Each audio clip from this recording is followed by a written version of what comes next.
Okay, so the next one we're going to start to look at here is the fourth part, which is the consumption phase.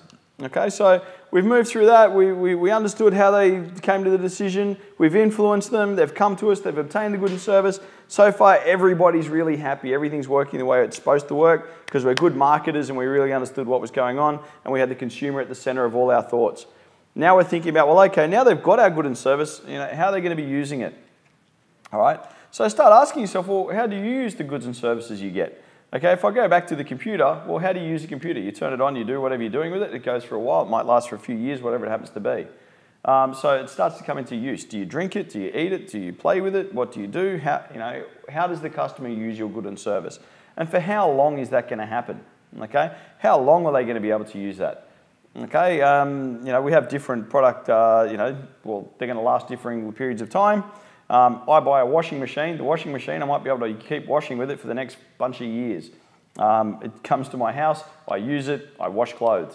Okay, so, and they're going to last a different amount of time. On the other hand, something that might be fast moving that's going to burn out pretty quickly, it could be, the console game or whatever it happens to be, computers, whatever, they're going to turn over that fair bit quicker, down to a Domino's pizza, which is going to last all of about 20 minutes in the consumption cycle from when it arrives at my house to when it's pretty much in the bin and everyone's eating it.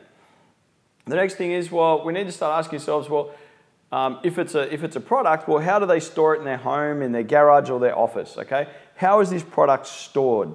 Okay, if it's a food good, does it need to be stored in a refrigerator? In which case, we need to put those instructions.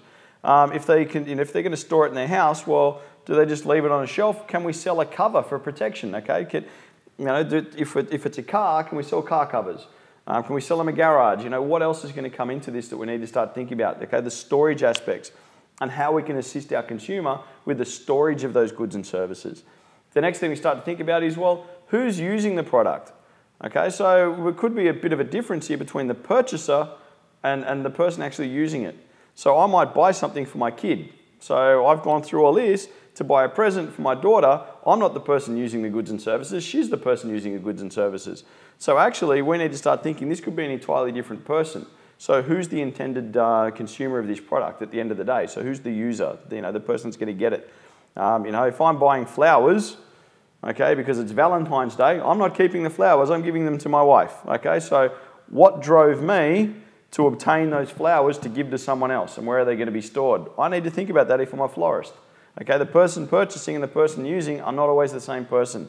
So what's going to take place there? All right, so that's the user of the product. The other question is, well, how much do they consume?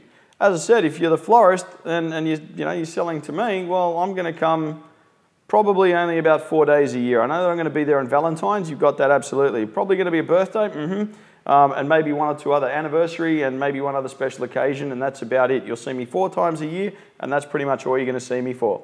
But notwithstanding, that's good information to know, because you know that on those 4 occasions, you know when some of those are.